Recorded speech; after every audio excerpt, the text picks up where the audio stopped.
Hey guys, Gary and Lisa Black coming at you from the 719 Lending Studio in downtown Colorado Springs. Best place on earth. Born and raised, been working down here since I was 16 off and on.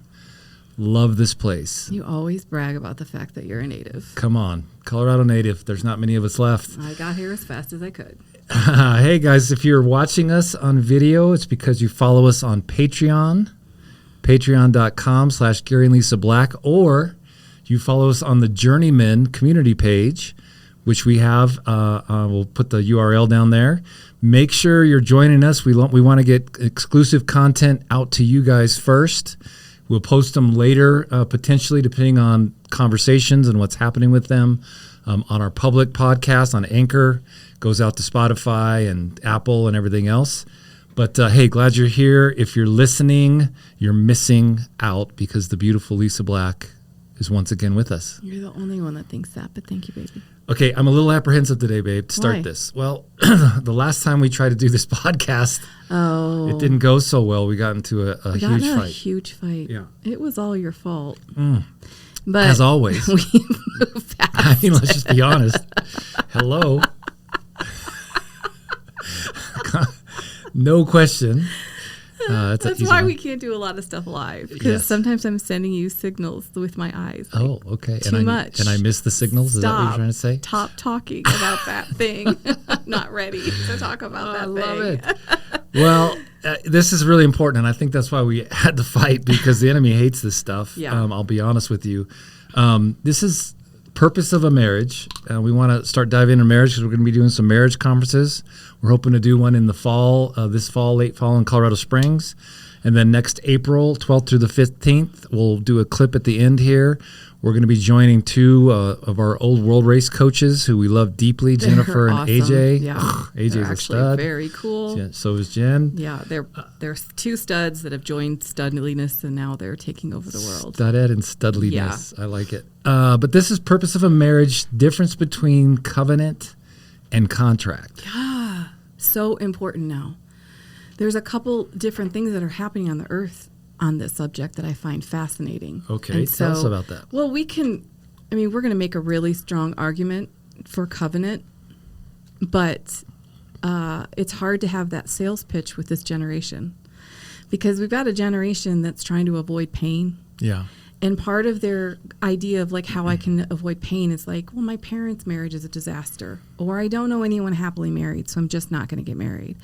Or I see people with children and their lives are complete chaos, so I'm just not going to have children.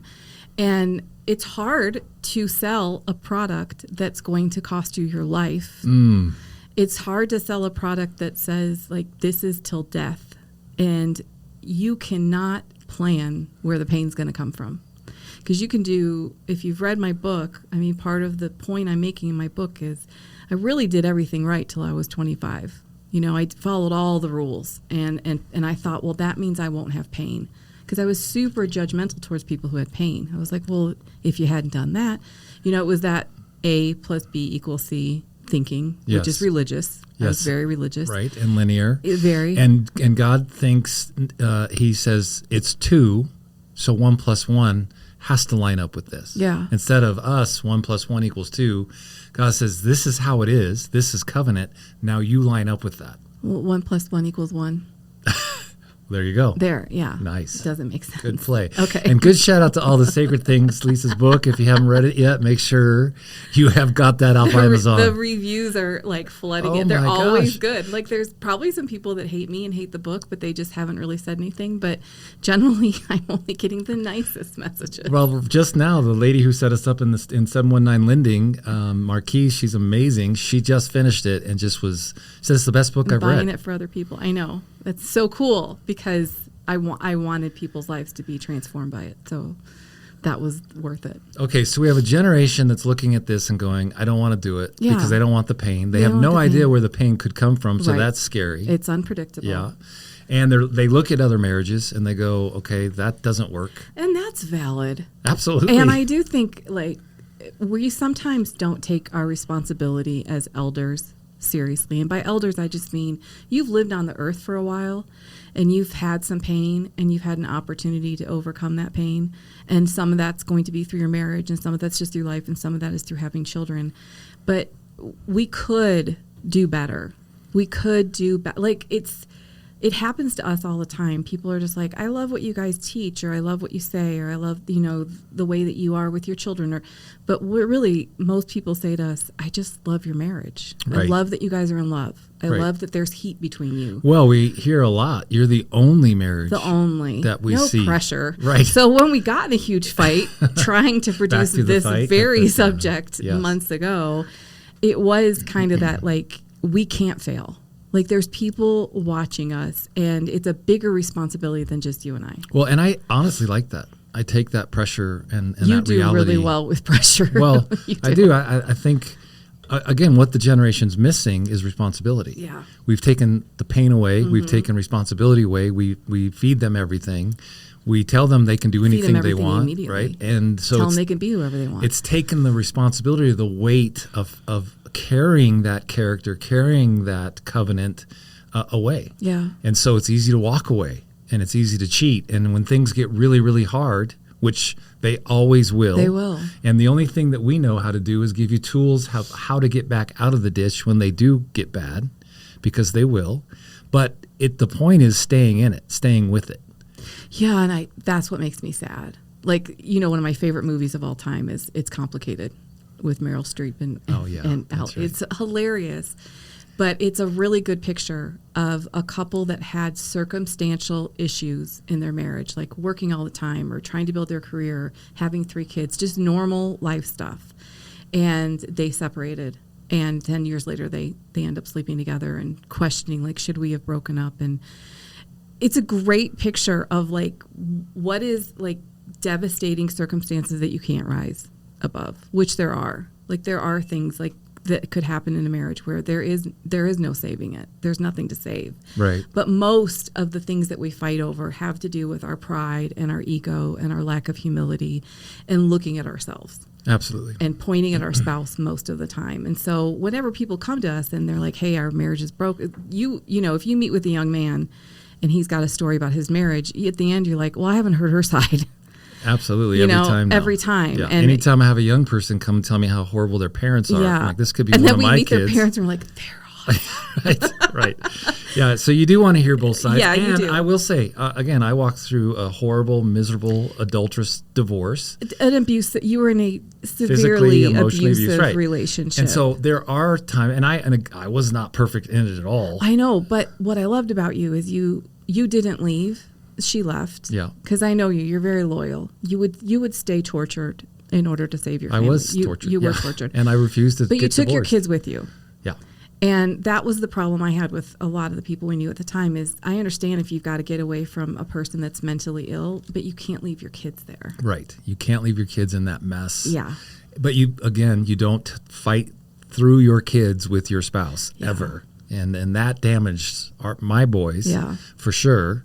And was a big part of some of the problems that they've had and still have. Absolutely. So let's talk about the difference between covenant and contract. So what I understand where you're going with this is, for me, contract is transaction. Right. So we're going to have a transaction. We're going to agree to certain terms. And then when you break that and you don't live up to that, I can break that contract and we're done.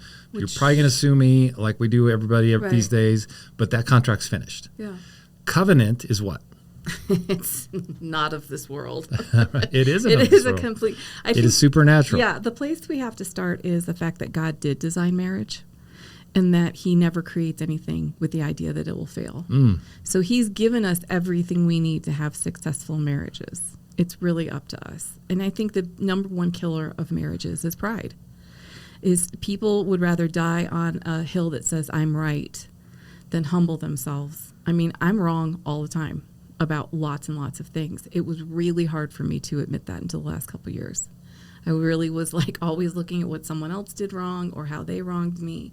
And I had those glasses on, which ends relationships. Absolutely. I have lots of broken relationships because once I feel betrayal from someone, I cut and run. I mean, I cut and run hard, and I will never think of them again. So what's the healthy side of that? Like, because we're going to hear everybody on all their podcasts that we listen to all the time that play the victim role. Yeah. And that you have to draw hard boundaries, and you got I do believe in boundaries. I do too. I know, but we describe them differently. Okay. You use different words than I do, but I do believe that there are people in your life for a season, and I think that's something that we hold on sometimes too tightly to things when it's time for the baby's trying to die. You know, it's like King David's baby was trying to die, and he was covering himself and trying, and like the baby was done deal. Like the baby was going to die. Dead, And I think that it is okay to hold most of our relationships very loosely in that, where you ask the Lord, like, what is this? Is this for a season? Is this a business relationship? Is this a friendship? If something is coming before the Lord, or something's coming before your spouse, that's got to be. I was watching Grey's Anatomy the other night when I couldn't sleep, and they were talking about being each other's person. And then they both got married. They were talking about what? Well, they're the two women. They're each other's person. You watched the first couple seasons with me. In Africa, like 100 years ago. That was the only thing we had. But when they got married, then they had a hard time transferring that to their husbands. And finally, one said, "Wait a minute, you're not my person. He's my person." And I think that is where the shift comes. Is I don't care what you do, what you say, what happens. I might privately in our bedroom or when we're getting dressed in our closet say, "Dude, you came off way harsh, and I know that's not your heart." But I would never say that in front of another. And if someone came to me about your harshness, I would say, "You need to go to him and talk to him." That's good. But I would never jump on a bandwagon because maybe I was ticked at you about the podcast we tried to do. I'm like, yeah, he can be really harsh. You got to be really careful of that, guys, especially young people. I just want you to hear that. Like, even, young women with your mothers. We were just coaching a couple, and it was incredible because they were going through a really hard thing, very difficult thing. And she went to her mom, and her mom said, "I'm sorry, I don't want you to tell me this." That was such good mothering. Oh my gosh! I want to find that woman and write her a thank you note Absolutely. for like leading well. Beautiful. Because she's like, I can't take this place. Take it to the Lord and go back to your husband. Yes. And she did go immediately back to her husband, and they found healing like in the craziest way. But her first response was run. And her hurt was very legitimate. Absolutely. Extremely legitimate. And the whole point, and the man is a pure, beautiful man who made a mistake. Yeah. And he instantly repented. Now, he got caught, but he instantly repented after that. And he just humbled himself. And I saw his heart in a humble way, like a David's heart. Oh, yeah. It's and beautiful. So that was easy to see that come back together. Yeah. Right? And we're going to stay walking with them through all of this. And our counsel to them, our coaching to them was, look, this is a really hard season in your marriage that you guys get to overcome so that you can help others overcome. Yeah. So wait, I want to back up just a minute because you said that God made marriage and he never makes anything that fails. He doesn't make anything to fail. And the purpose of marriage is for the kingdom institution of marriage, and that it's more important than any other institution. It is. We will never have enough money in government to pay for the fallout of broken families. Government can't fix it. That is amazing stuff. Government can't fix what we broke. Government's not supposed to fix. It's not supposed to. Any of that. No, it's not. No, that is on the church. It's on the church, and it's on all of us. And that's why if you've been married for a few minutes and you are older, like we are, think of your responsibility to the next generation. You have a responsibility to have a good marriage. Absolutely. You have a responsibility to be a good father, to be a good mother, to be a good it is. Titus 3 makes it real clear what older women are supposed to do, and it isn't to gossip and lead young women down a road of self-pity. Or I will listen to any woman in any circumstance, and I will never tell a woman you're supposed to leave, you're supposed to stay, or whatever. Only that's between you and the Lord, and the fallout of that's going to be in their lap, not in mine. But I do encourage people to continually look at the heart of their spouse, and above their actions, above their words, above their hardest moment, above their, there's the only insecurity I've ever really had in our marriage is when you're human. Wow. Okay. You said to me before, like, you can't handle it when I get sick. And I can handle it for like the first 2 days because I'm very nurturing and it's very easy for me to serve you in that. But about day 3, I start getting scared. Like, what if he doesn't get better? What if he dies? What if oh my God, I have to carry what I carry and what he carries, and I'm not ready for that because there are things that you carry that are way too heavy for me that I honestly do not want to carry. And I thank you for doing it, but it freaks me out if I feel like I'm going to have to pick that back up. Because I did the single mom thing for 5 years. And so then you turn on me a little bit. No, I just get scared. Well, sometimes it feels. So don't get sick and don't die. That's all I ask. I know you. I know. That's why it freaks me out. All right, let's talk about the culture because I want to. You were talking to me on the way here about this a little bit. So marriage, relationships, and sexuality is all about us in our marriage, right? Mm-hmm. Not what culture says. Now this is one of my issues with the current state of the church, especially the Western church, is that we follow culture. We don't determine culture. We don't lead it. We're not leading culture from our pulpits because we're doing church wrong. But we also stoop down to culture, and when we're really supposed to, we're supposed to. And then we get really soft because we want everybody to like us, and it's a corporate thing, and it's pathetic, and we all know that. But that's for a different podcast. If everyone likes you, you're missing it. What's that? If everyone likes you, you're missing it. Well, geez, that's for sure. I don't have to worry about that much. Anyway. So marriage and in covenant is a sacred supernatural thing. It is. Marriage in contract or transaction is a worldly culture thing. Yeah, and contracts run out, don't they? Contracts run out. Yeah. It doesn't work. And when things get really, really ugly and really hard and you scream divorce, all this BS of people, don't use divorce in whatever. I'm out, right? When we get like huge and big fights, right? If I'm in a contract, I'm leaving. If you're in a contract, you are going in saying, these are my rights. And if you violate any of these lines, I get to peace out. That's right. And covenant says you're going to violate these lines, and I'm going to love you anyway. And this is actually not about me or my rights. Interesting. Not popular. That's not a popular thing. But we've taken it also. Cults take this, obviously, and religion takes us to the ugly place of, a woman's being beaten and her children are being beaten. And, you have to submit to your husband. I mean, I've been in situations like that with women where people use those verses against them as an excuse for abuse. And that is completely different. I mean, that man has already broken 100%. That covenant. Yes. And so for a woman to think that she could keep it going by receiving the punches is absurd. Right. And that's when you get other people involved and you bring in the elders. Yeah, let's talk 1 Peter 3, and we've done this before on a podcast, and we've talked about some of this on some of our other marriage podcasts. Make sure you go to GaryandLisaBlack.com. You can go see those. We did a series. I think it was like 11 or 13 weeks on a lot really of this stuff. At better detail, but we felt like that we're hearing so much right now in marriages. This is the world we are always pulled into, and I think it's what we're, we got to stay in it. And so I want to talk about that because it's like the blood covenant. So the covenants that God made with man. Yeah. Adam was blood. Abraham was blood. Like Adam was cut, right, in half. Possibly ripped in two, yeah. Yeah, ripped in two. It wasn't that he took his rib out because we have the same amount of ribs. We've talked about this. I know, ridiculous so hard teaching. For you.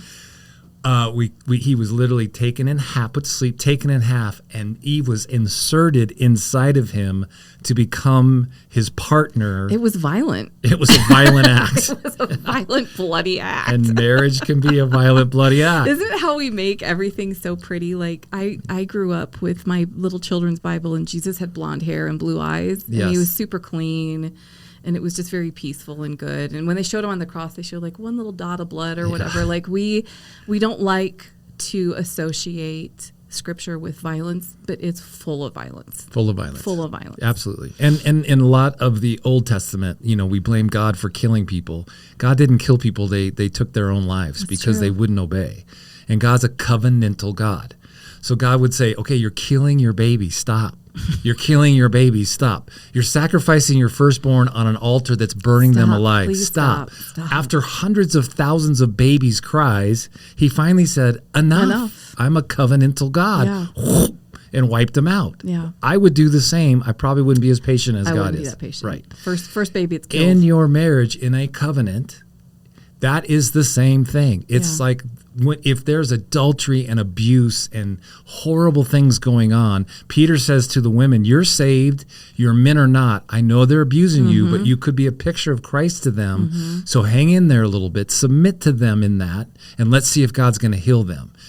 When they took it too far, it was enough. Yeah. And so if you're stuck in an abusive marriage, and it's truly abusive, and there's adultery and there's things happening, you can get to a space where you say, enough. I can't do this anymore. And the Father blesses that and will honor that in your life. And it's not good for man to be alone. And I think anytime we try to handle really big things on our own, we're forgetting that the whole idea is that we have a community or people that can help us or people that have gone before us. And you shouldn't try and handle those situations alone. And you shouldn't hide it. You have to, at that point, let people know go this tell. is what's happening. Go to who you submit to in your life, to your leaders. If that's a pastor, you got to go tell them.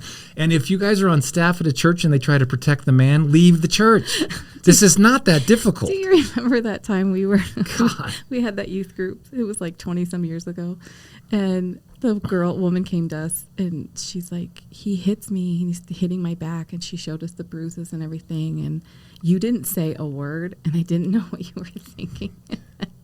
We ran into him in the hall, and you got up in his face, and he was like, I just need support. I just need someone to talk to and someone to understand me. And you said, let me tell you how I'm going to understand you. You ever touch her again, I'm coming after you, and you can fight me. Do you feel understood now? I thought. Chutzpah. Man, we need men with some hair on their balls. Come on. Shako. All right. So your spouse can never meet your deepest needs. No. Sacrifice in permanent relation. I'm going to surrender rights and assume responsibility. Yeah. Talk to us about that. Well, once again, contract says these are my rights. The reason you write a contract is to protect yourself. Right. So if you're doing a prenup, first of all, you're going with the assumption it's going to end. Yeah. And you have to protect your things. So right off the bat, you're putting your things and your money above that relationship. Absolutely. And Kevin person. Costner's finding out prenups don't work. Ouch. You have to, apparently your spouse has to understand them. Yeah. And no question on that. And marriage, as a contract says, I'm superficial. Temporary relationship. Yeah. Right? And where I'm going to protect my rights and limit my responsibilities. That's what contract says. And you even hear people now say, well, it was my starter marriage. And like when the first house you buy is like your starter house, right? It's little, it doesn't have the bells and whistles. It's just your starter house. But you're going to, at least you started. And to go into a marriage thinking, this is a starter one, the second one's going to be gold. Which if you learn the lessons of your first marriage, your second marriage can be gold. Absolutely. That's mine. Yeah. And I will say this to those of you that have been married multiple times. You should have learned from the first one and only been married twice. But yes, absolutely. If you have been divorced, we completely and totally get that, right? Lisa was widowed. I was divorced. But if you don't learn from it and you bring those same mistakes into the next marriage, you're going to be divorced again. And the common denominator in all your marriages is you. Absolutely. God says, I will never leave you. I will never forsake you.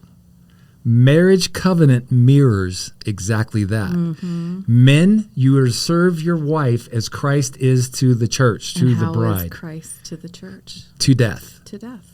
Come underneath of them and serve them even in their bitchiness, even in their craziness. Does that say that? Even in their bitchiness? It does. That's a Greek Hebrew translation, black translation on it. Even when they're going through menopause? I love that you said this. Never. Oof. So glad that's over for us. Never physically leave. Never turned his heart from us. He said, I'm all in and I'll never change. I won't change through the tough times because I'm all in. I know it's going to hurt. Mm-hmm. I'm not walking away on the bad days because I will not change my mind. Mm-hmm. And that is the same mindset that we must take on. That's the supernatural, covenantal mindset that we take on in our marriage, especially when it's hard. And I would say if you were to poll thousands, millions of women, they would say that's the cry of my heart right there. A man that will never leave. Because a woman in conflict, like when we had this big fight over this podcast, and you left on your motorcycle and I started cleaning. That's how we cope. And I think I get the better deal on that one. Yeah, but we came home, the house smelled good and it was good, and I decorated some things and moved some things. And I smelled like gas. Broke some things, and you smelled, But it was great. We came back together, but I don't know if you fully understand, as much as now at 53, and we've been married for 23 years, when you leave, I know it's a good thing. I know you need space. I know you need a minute to breathe, and we need to calm down a little bit, because you're not going to get anywhere when you're just yelling or throwing accusation around or really upset or your blood pressure's high.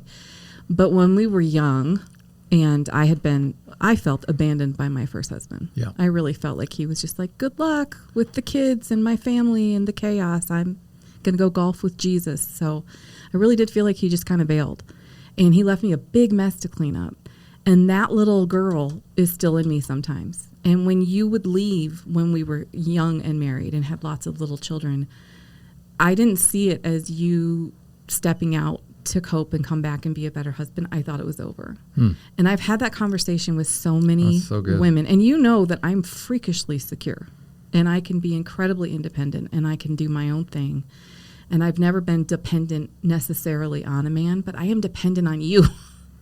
And it's because our connection has gone so deep, and we have gone through so much together, and we've pulled apart and come back closer and pulled apart and come back closer over and over and over again, that I think most women would say, first of all, this is the cry of my heart, is what God is saying. I'll never leave you. We want that from our men. But there is moments where you just think, this is it, it's over. And I don't think most men think that way. I think they might be, angry or have some emotions or whatever, but I don't think necessarily when they get on their motorcycle to leave, they're planning on never coming back. Well, I'll say for most men, and I can't speak for millennial men because you don't understand how their brains work. They always tell me how wrong I am.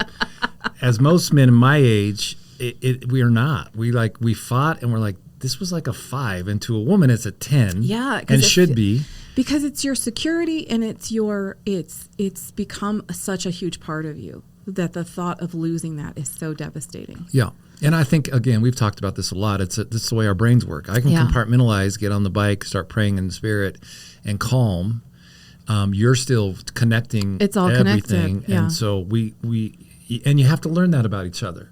You have to learn, how does my wife's mind work, and I love the craziness, right? I love sometimes the anger is just, I just go, oh God, there's so much passion, right? And I've had to learn that. That's the thing, is like when people tell me like we never fight, I just think, who's swallowing everything, right? And who is not being honest, and also how great is your sex life? Because if there's no passion during the day, I don't know that there's going to be any passion in the afternoon or the evening or the morning or there's passion here. There's so much and passion. Sometimes it's been very destructive passion, but it's turned into the most amazing passion. And I just think I would rather be in a marriage where there's some fight and there's some tension and we're both growing and we both have to humble ourselves than just like gray, mute, never normal get there all the time. I will say this to that our sex life is so much better now than it's ever been because of that. Yeah. We have fought, we have yelled and screamed, we have come back together, and we have overcome time and time again. And now, I mean, honestly, we've never experienced sex like this. I don't think anyone is, baby. Well, anyone I talk to, I hope they are too. All right, let's finish. So contract is living together. Just, it's all in your mind. It's not your heart. It's the cheapest fragility form of relationship. It is. It's like the simplest low living form of relationship is when you go into it with, I'm going to take, but I'm not going to promise you anything. And I've told all my girls this, all the women. I don't, you live with your husband or your boyfriend, or you live, that's your choice. You can do that. As a woman, I want to know that there's enough of a covenant there that he's going to give me his last name. Because that's a big deal to give someone your name. Absolutely. It's a big deal to change your name. It should be. Yes. It also, it's just more than a piece of paper, because it's saying, I am committed. I'm in a covenant with you no matter what happens. If one of our kids get diagnosed with cancer, or one of our children die, or like, I don't know what the future holds, but I know I'm going to be by your side through it. It's so good. The covenant of a marriage, laws of marriage create order. They create safety. Leaving and cleaving in marriage comes before parents, before children's friends, before your career, Everything. before everything. Everything. So what if you made your decisions based on that? If you had a career decision to make and you didn't go to your spouse and see their perspective on it. And the thing is, I think when you are learning to trust each other, you automatically think, I have to protect myself. Because we spend our whole lives, right? I have to protect myself. No one else is going to do it, no matter how you were raised or where you lived. And I think this idea of being so vulnerable with another person, literally naked in front of them, and this mirror in your face all the time. There's things I would have never realized about myself if I hadn't married you. Because I don't think anybody else had the balls to say, like, you're kind of rebellious, or you're kind of a snob. Kind of, yeah. Uh-huh. I prefer to call it holy stubbornness, but we can go with that. But just like sometimes it's I holy changed my stubbornness perfectionism. in covenant. Sometimes it's freaking rebellion in your soul, and sometimes your flesh. Go ahead. But people, the point of the It's Complicated movie is what the scene that really hit me was when they're sleeping together and they're like goofing around poking and stuff. smut. Yeah, and he's like, all of our problems we had 10 years ago that we got divorced over don't exist anymore. My career's where I want to be, your career's where you want to be, the kids are grown. Yeah. And he's like, I wonder how many couples out there, if they plowed through that 10 years, so be good. experiencing just mind-blowing sex right now with the person that they've experienced everything with. That's so good. And instead of this idea that the idea of someone new sounds horrible. Can you imagine? And in that movie, he's married to a young, bitchy, spoiled little she's brat. Beautiful. She's gorgeous, but his life is miserable. He's miserable, and she doesn't take care of him. Right. And that he comes back to his wife because she's a great cook, and he's like, she lets me eat anything, and it's not good. She doesn't take care of me. We were watching that comedian the other night, and he said, I'm just going to lay this out really simple for you ladies. Men are not stupid, but they're very simple. And he's like, 5 years ago, my wife made me a sandwich and brought me a beer for no reason, and then left. And he's like, I just started crying. It was the best day of my life. True.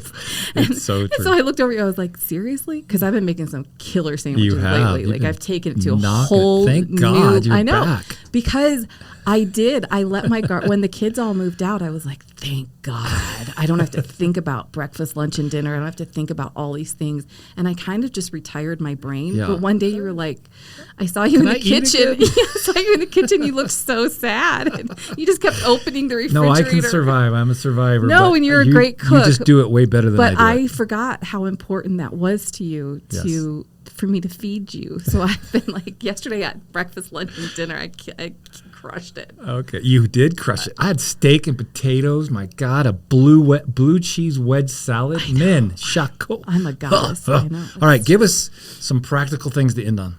Practical things. Yeah, 5 practical things. Okay, so let's go back to where we started and just wrap this up. Is that this is a difficult conversation to have, especially with millennials and some Zs, is because their argument is, I don't want more pain.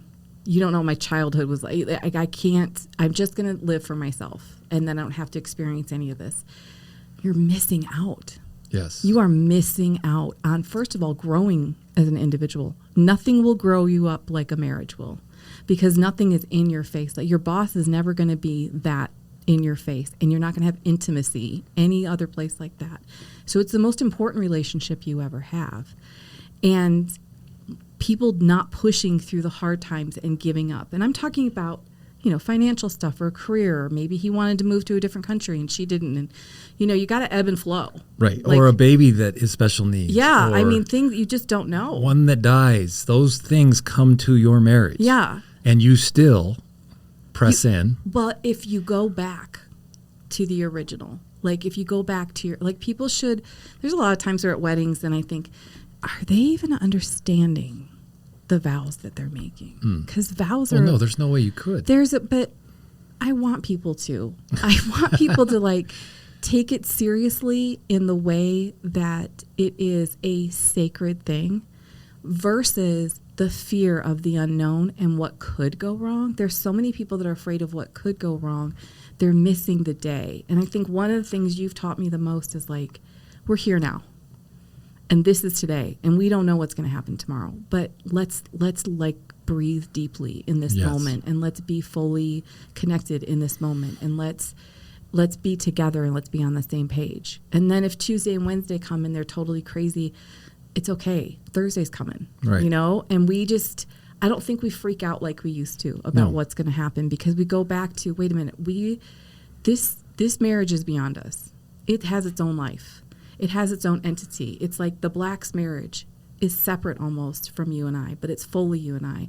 But it's an institution that's kind of a holy, sacred thing. And we're both protective of that.